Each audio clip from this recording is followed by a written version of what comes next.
merchant was now heard shouting. The eyes of the woman and the child followed the man's rigid pointing finger.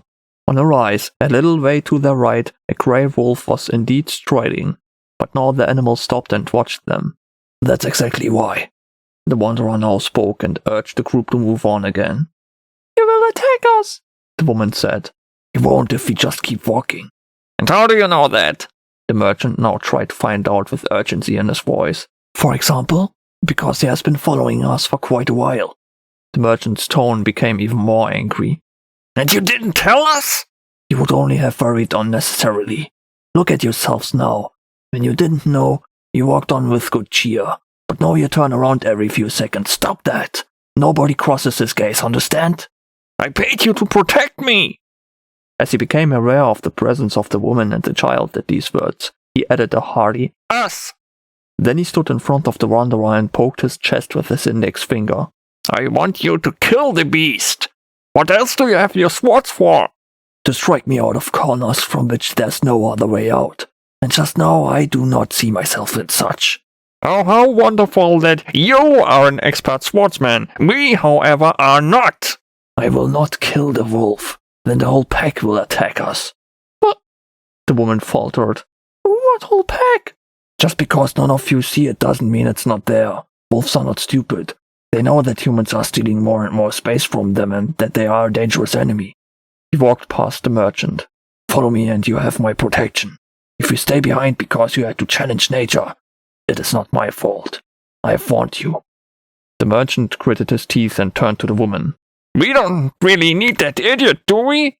"At the moment?" The woman began to answer and took Billy to her before she also returned her way. "I think, yes, very much so." Billy was the only one who wasn't too scared by the encounter, which is why his mother felt a bit left behind. After all, how could it be that her little one mustered more courage than she did? So she joined the wanderer, and while the merchant and the child were talking, she asked, leaning towards him, "How are you so sure that the beast will not attack us? It is still following us. What if it is just waiting for a favorable opportunity?" "Just imagine," the wanderer began to tell her. "You were the wolf. You live here. For years. You have, after hard struggles, built your home here and raised a family. And one day, creatures march through the middle of your home that you know, perhaps from personal experience, perhaps through companions, bring danger. How would you react?" She was about to look to the wolf when the wanderer grabbed her shoulder. "If you do that all the time, you might make the animal more suspicious than it already is." "I guess I would try to drive the danger away." "This wolf here is doing nothing right now but making sure we don't do anything stupid. He's sort of guiding us out of his territory. These animals are not bloodthirsty monsters. They just want their peace. The wolf doesn't want the confrontation any more than you do." Just as she was about to say something else, she paused. The wanderer had raised his arm and pointed his finger ahead. She hadn't even noticed that Quail had already come into view. Her heart leapt. For a few more steps and the forest would stop. The wolf also stopped and now did nothing more than look after them. "This is really fantastic! You have spoken true!" He didn't bother to say that it pained him, that it seemed so unlikely to her and probably to the others. It even bugged him that it pained him, and that he hadn't yet got used to it. In a way, his father was right. He was weak. For now. "I would just like to fall around your neck right now. You have done so much for us."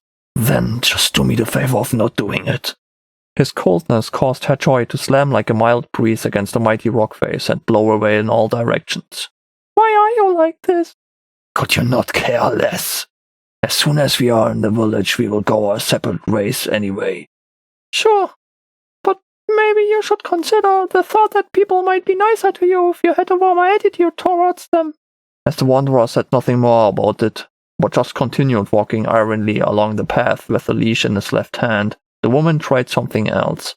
"Do they call you the Black Wolf because you know so much about wolves and—" She pointed to his armor. "Walk around like that?"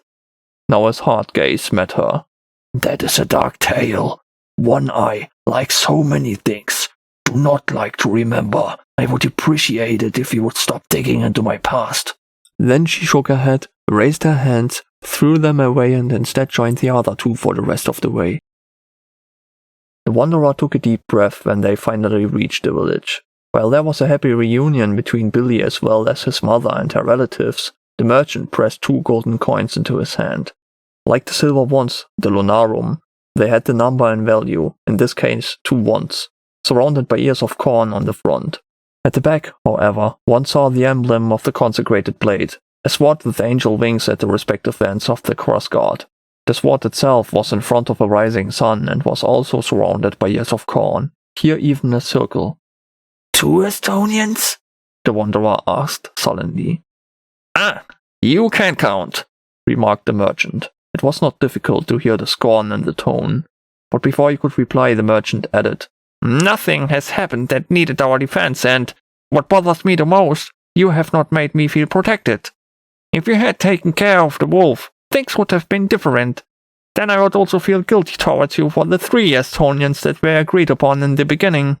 I already told you that if I had killed the wolf, we would have run the risk of being attacked by the pack. What do I care about that?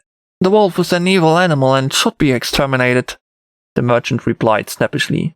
Surely you could have handled a sword well enough to take on a pack of wolves? Because if you can't, then I probably promised you too much coin either way, it seems to me. The wolf, the wanderer now began, doing his best to simply ignore the other words, does nothing but want to survive.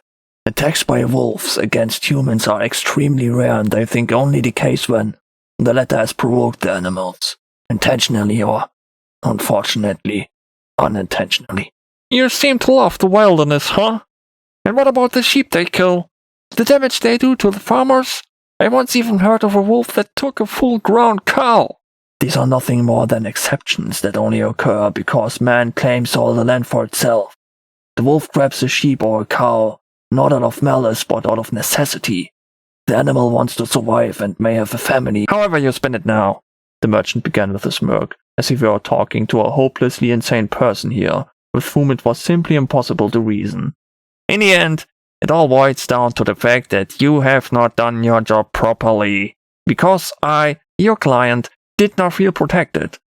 I'm sorry that you did not feel protected, said the wanderer. However, you are still alive and unharmed. On top of that, I will look for another escort to Robinford. You obviously cannot be relied upon in an emergency. Of course, I will make sure that word gets around. After all, we don't want to expose anyone to the danger of being, protected by a bad escort. You are a wealthy merchant, the wanderer tried. You obviously have enough means to hire the woman and so much work that you need someone to do the accounting for you. So I may safely assume that you have a roof over your head, along with a regular income. I, sir, have neither.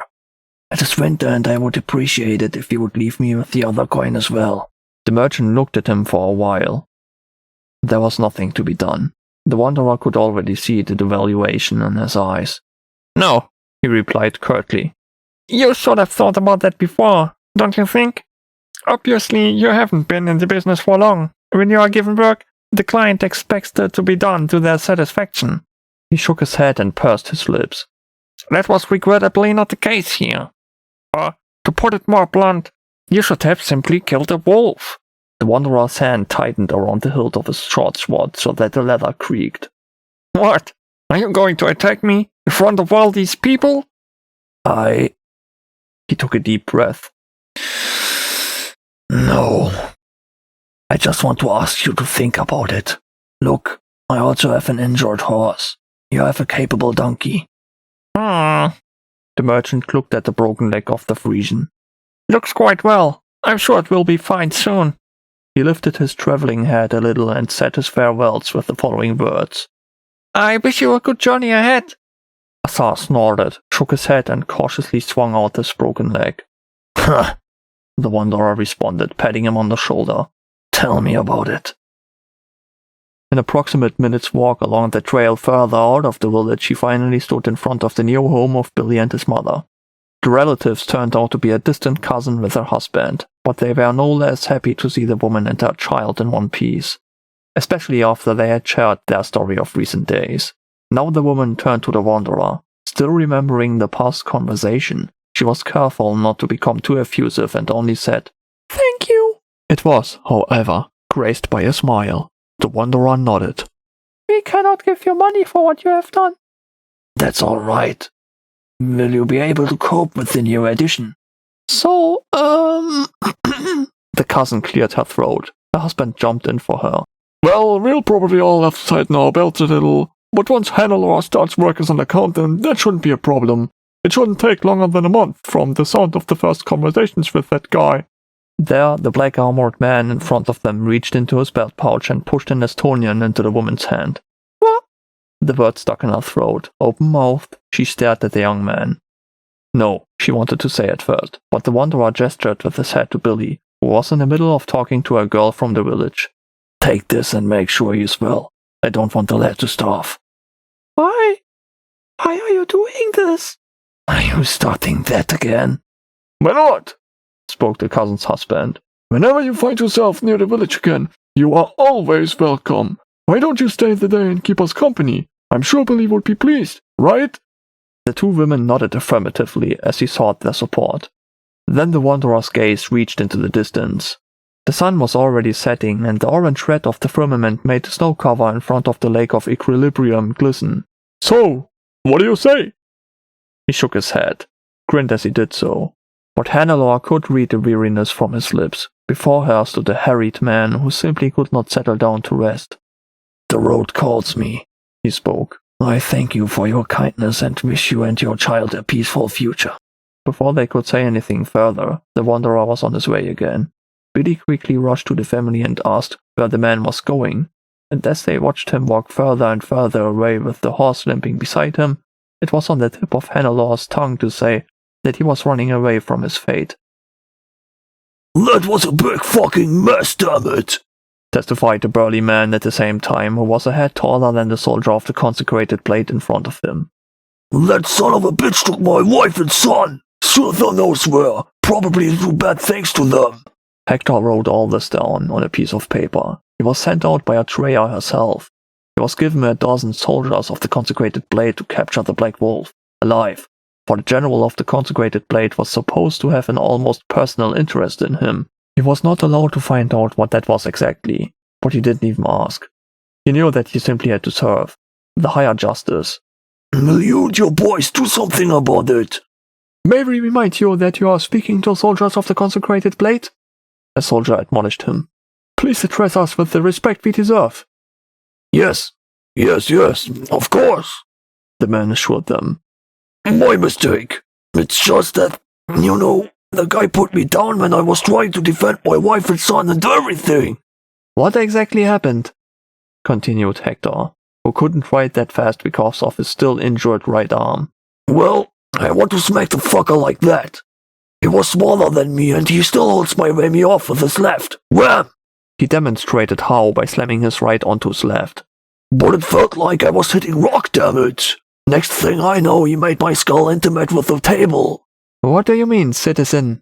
Citizen? The man asked, smiling smugly. He straightened his shirt and said, Well, that's a fine way to do it. Thank you very much.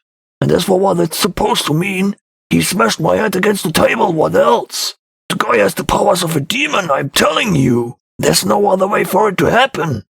So, the Black Wolf kidnapped a child and a woman.